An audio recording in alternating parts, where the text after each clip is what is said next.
dans le prochain épisode de Demain nous appartient.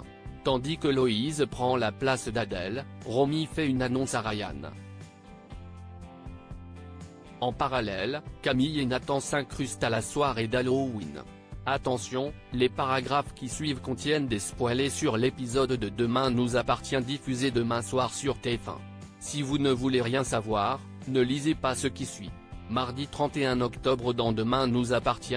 Héloïse prend la place d'Adèle après avoir chuté de plusieurs étages. Héloïse et Adèle sont toutes les deux dans le coma dans un état grave.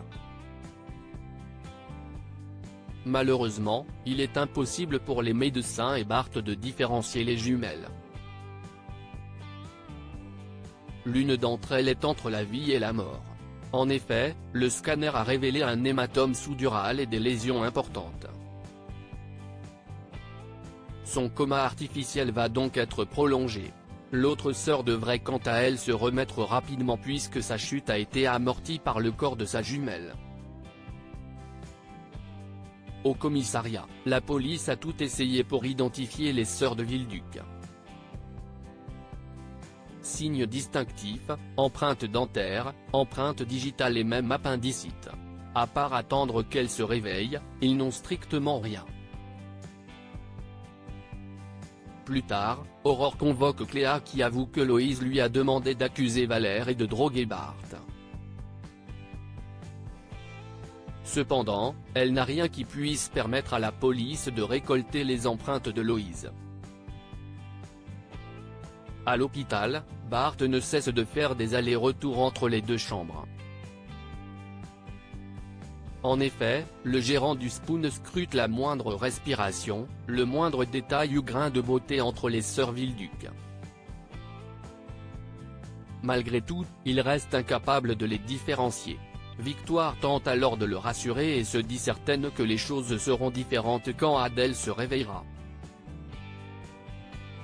Seulement, Bart craint d'avoir encore des doutes même à ce moment-là. Dans la foulée, l'une des sœurs se réveille. Après avoir assuré être Adèle de Villeduc, elle réclame à voir Bart.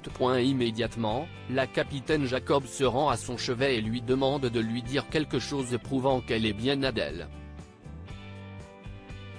Cette dernière raconte donc avoir vu Bart avant de donner rendez-vous à Héloïse pour la confronter sur ses mensonges.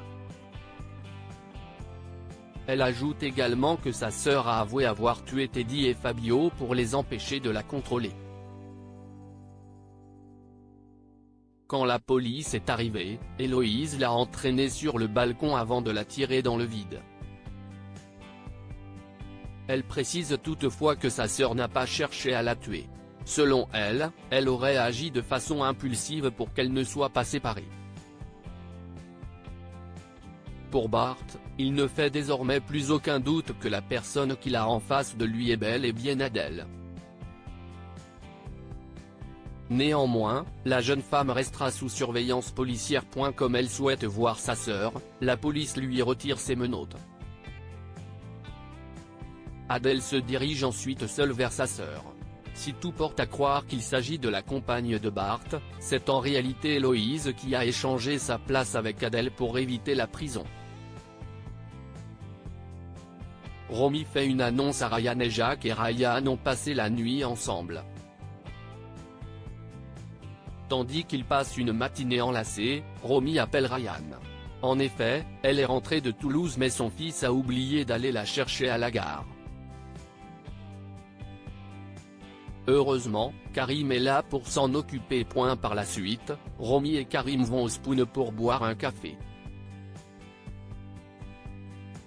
Sur place, Romy apprend à son beau-frère qu'elle a décroché un CDI à Toulouse.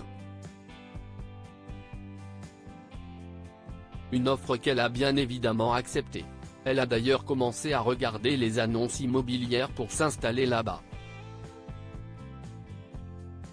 Peu après, Ryan les rejoint au bar. Une fois qu'elle a pris son fils dans les bras, Romy lui annonce la nouvelle. Cependant, Ryan n'a aucune envie de changer de lycée et encore moins de laisser son chéri. Bien qu'elle reconnaisse qu'elle lui demande un gros sacrifice, Romy promet qu'il pourra voir Jack tous les week-ends. N'ayant aucune envie de perdre Jack, Ryan refuse de la suivre à Toulouse. Dans un parc, Ryan rejoint plus tard Jack puis lui parle du projet de sa mère. Si Jack envisage de solliciter de sa mère qu'elle l'inscrive dans un internat à Toulouse, Ryan est quant à lui déterminé à trouver une solution pour rester à 7. Il jure donc à Jack qu'il ne partira pas. Camille et Nathan s'incrustent à la soirée d'Halloween au Spoon. Jack, Lizzie, Dorian et Corentin cherchent quoi faire pour fêter Halloween. C'est alors que Corentin tombe sur un post sur les réseaux sociaux: « Demain de la tombée de la nuit à l'aube, viens danser dans les ténèbres ». Il reçoit ensuite le message suivant: « Rendez-vous demain à midi dans un lieu tenu secret qui te sera dévoilé à la dernière minute. » Une première épreuve t'y attendra, mais n'oublie pas que la nuit, elle, ne t'attend pas. Pour obtenir l'adresse de la soirée, les adolescents vont donc devoir participer à un jeu de pistes et répondre à une série d'énigmes. Sans attendre, Jack et Dorian s'empressent d'inviter Ryan et Luna. Nathan, qui n'a pas perdu une miette de leur conversation, prévient pour sa part Camille. Dans l'après-midi, Camille montre à sa mère son déguisement très sexy pour Halloween. De son côté, Raphaël est étonné puisque sa fille ne voulait pas fêter Halloween cette année. Toutefois, en apprenant que Dorian et Luna seraient présents à cette soirée, Camille a changé d'avis. Et autant dire qu'elle a bien l'intention de faire regretter à Dorian de l'avoir largué.